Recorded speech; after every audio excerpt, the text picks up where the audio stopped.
The field is set for the 2023 College World Series. Hello, everybody. I'm Sam McKewon, along with Evan Bland, our CWS expert, to talk about the 2023 CWS. Evan, it is finally over. It took like 4 days, late into the night, with Tennessee beating Southern Miss to be the last team that gets in. But it is one heck of a field. Wouldn't you agree? It is, Sam. And just the road that we've taken to get here, I think, really kind of primes us for what's to come. I mean, the Super Regional weekend was outstanding. The regional weekend was really fun, action-packed, unpredictable.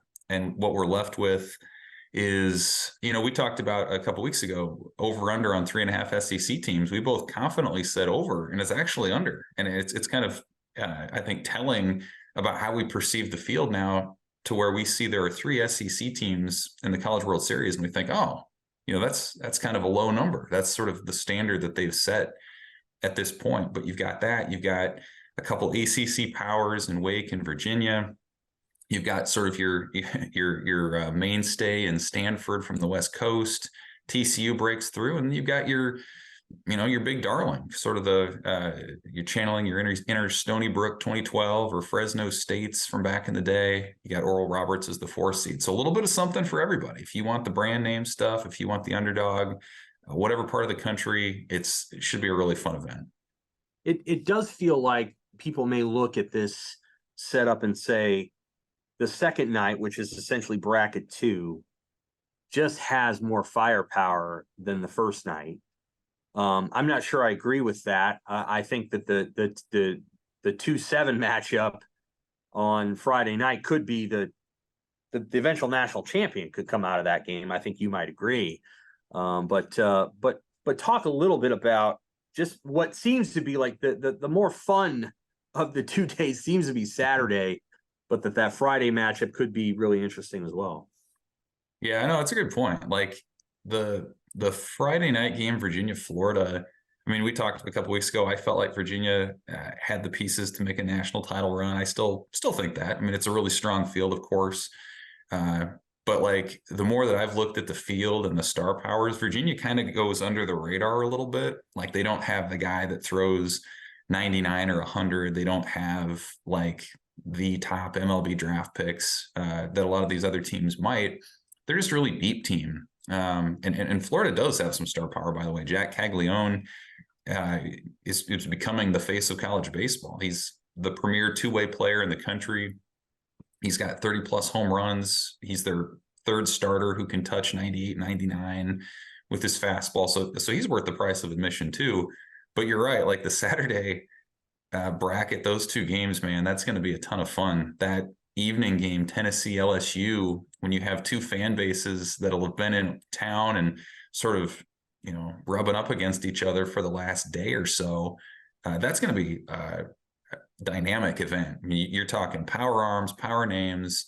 That's going to be really intense between 2 schools that just haven't gotten it done in Omaha in a while. LSU hasn't been here in 6 years. Their fans tend to travel anyway, so you expect a massive crowd there. And then that earlier game too, Stanford and Wake. I mean, Wake Forest is just demolishing opponents. I think they've outscored their opposition like 76-15 in the NCAA tournament. They've looked the part of the #1 national seed. They have. And they get a team in Stanford that survives Texas, that can mash in their own right. I expect that would be a really high-scoring affair earlier in the day Saturday.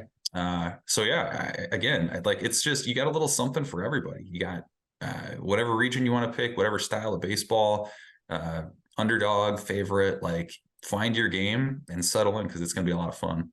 Yeah. Fresno State was a 4 seed many years ago and won the national championship.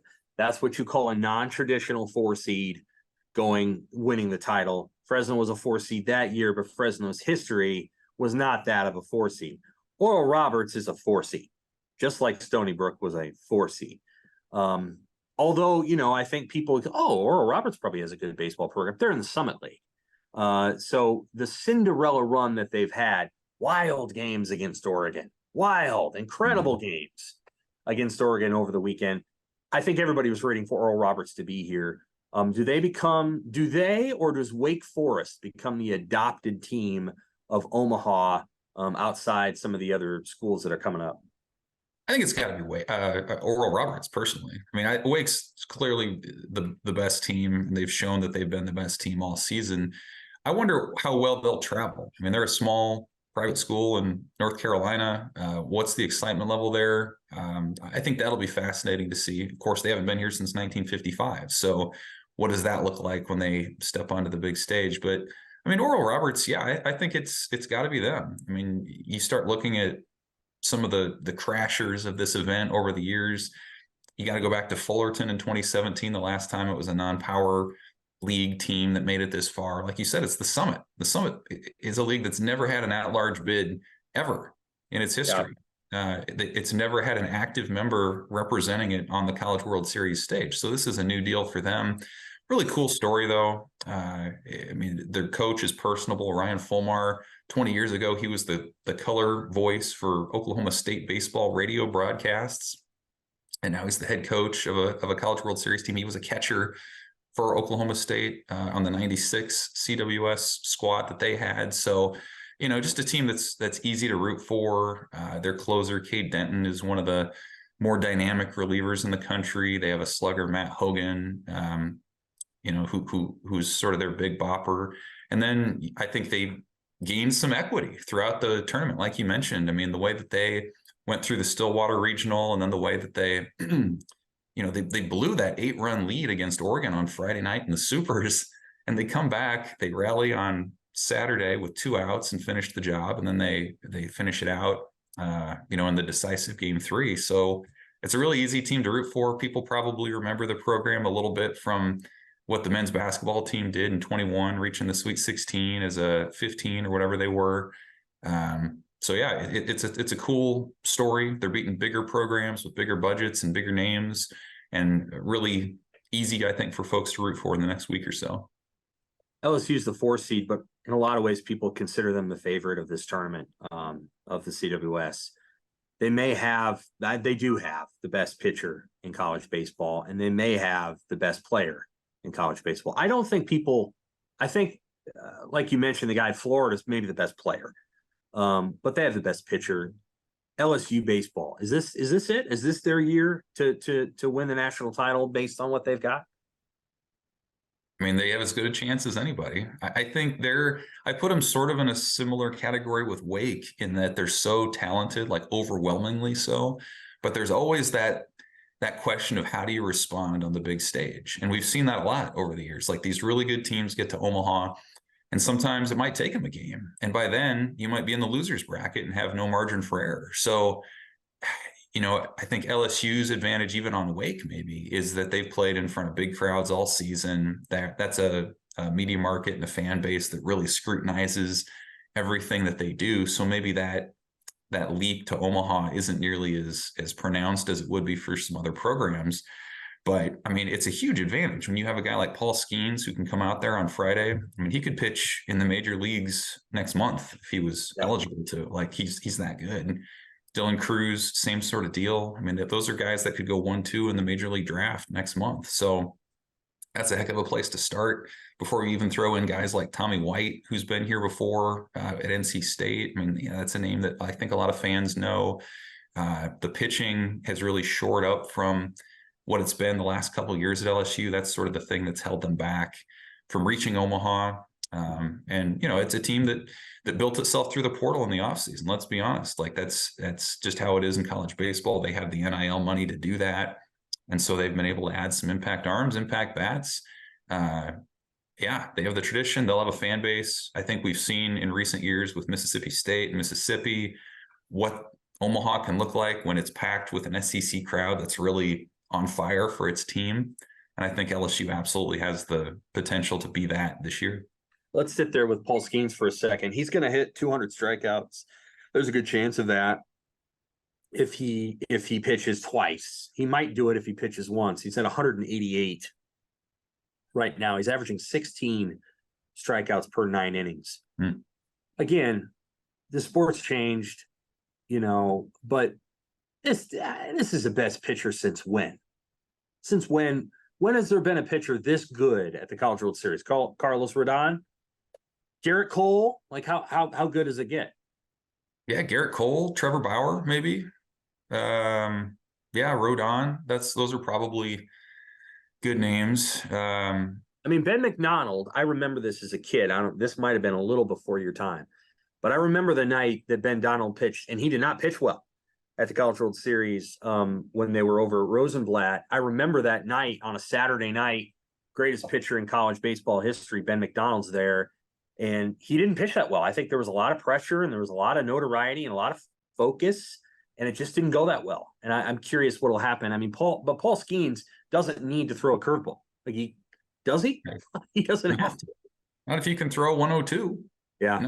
No, you don't. I think, Brady Singer maybe would be in that conversation too. Florida's had some really high-end arms over the years. But yeah, I mean, it's a short list. And to your point, like they don't always dominate at the College World Series, and maybe they go on to like really strong professional careers or whatnot. But he's been dominant all season in an SEC schedule. And again, that's a guy who was with Air Force previously. And so he's taken that step up. And right. Like his story is pretty cool to get to where he's gotten.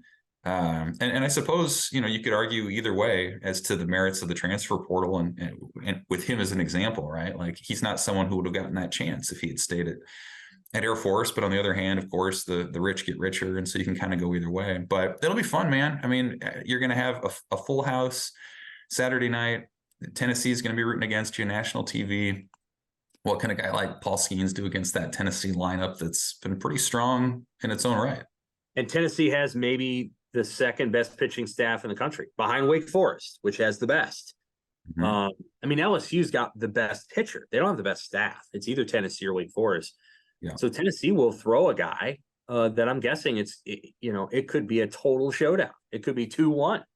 I mean, and their bullpen is juiced too. I don't know if anyone saw the super regional game they had against Southern Miss last night, but Chase Burns comes in and Southern Miss has runners on the corners and he just comes in and throws triple digits and strikes the guy out. Like talk about a rally killer right there. So you're going to see, I mean, these are power bats, power arms, teams that have been through the grind all season, who played in front of big crowds, that have really yearned to get to this point. Like this is what's burned them for a long time, both of these programs. I mean, Tennessee was here a couple of years ago, but they still feel like they've underachieved. They were the number one national seed that fell short last year. So these are two programs that have been working toward this point for a long time. And it's going to be some great theater, I think, Saturday night, if any of the postseason to this point's any indication. Okay, so who's going to play in the championship series? You got to pick one team from Friday and one team from Saturday. Who are those two teams going to be? Well, I'm still sticking with Virginia. I think on the front side, or Roberts, TCU have been good stories. Obviously, they have the potential to do the same. Florida might be, just from a pro talent standpoint, the best team in the field when you look at future MLB picks. But I'm sticking with Virginia. They've been here recently. They have the experienced coach. They have a staff that just doesn't make mistakes. They're balanced throughout. On the other side, I don't know how you can pick against Wake. I know we've talked about how they translate into Omaha, having not been here in forever, but man, just the way that they've steamrolled good opponents to get to this point, I think they're deeper than LSU and Tennessee, maybe, equal or slightly a half step back in terms of top end talent. But I think once you can get to that game 2 or game 3, that's when Wake Forest is really going to show that depth that's really valuable, more so in these events even than in some of those best of 3 series that we just saw in the Super. So I'm going to go Virginia and Wake, and I'll stick with the Who's on the front side to finish it off. An all ACC final from Evan. I'm going all SEC. I'm going to go with Florida. They've been pretty dominant here in recent weeks, and then you better believe I'm going to go with LSU. I think I think this is the moment for them. And if it isn't LSU, I think it'll be Tennessee. I think Tennessee is a great baseball team. Doesn't really matter what they did or didn't do during the regular season. They've been really good since the calendar turned to the postseason. And, they've got a coach that is volatile, but I think he'll be really interesting. And I think that if they can win the first game, I think that LSU-Tennessee matchup will determine a lot. But I'm going with LSU-Florida for the national title series. And who do you think wins your national title series? Virginia.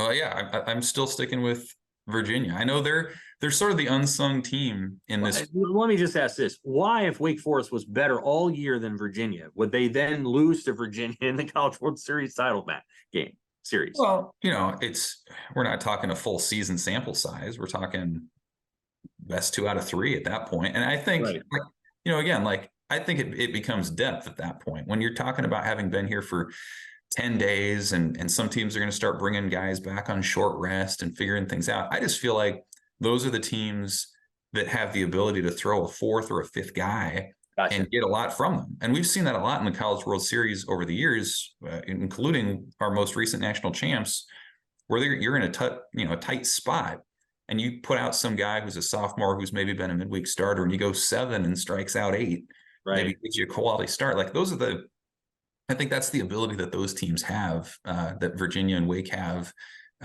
later in the process. Like, again, they probably don't have the high end talent. They don't have the guys that are going to get drafted in the first 20 picks next month, but there's just a depth to those guys that I think plays out at this event and translates better. Yeah. I think this year's field is stronger than last year's field by some margin. Tennessee obviously choked last year. Now they're here. Even though that they're a 2 seed, they're really more like a 1 seed based on the league they play in. I'm going to take LSU to win the national championship. I know that's maybe a little wishful thinking, but I think they're going to do it. And over the course of 10 days, I think the city of Omaha is going to fall in love with the Tigers all over again. Okay, that is our CWS preview podcast. For Evan, I'm Sam. Enjoy what's going to be an incredible event here in Omaha and Schwab Field.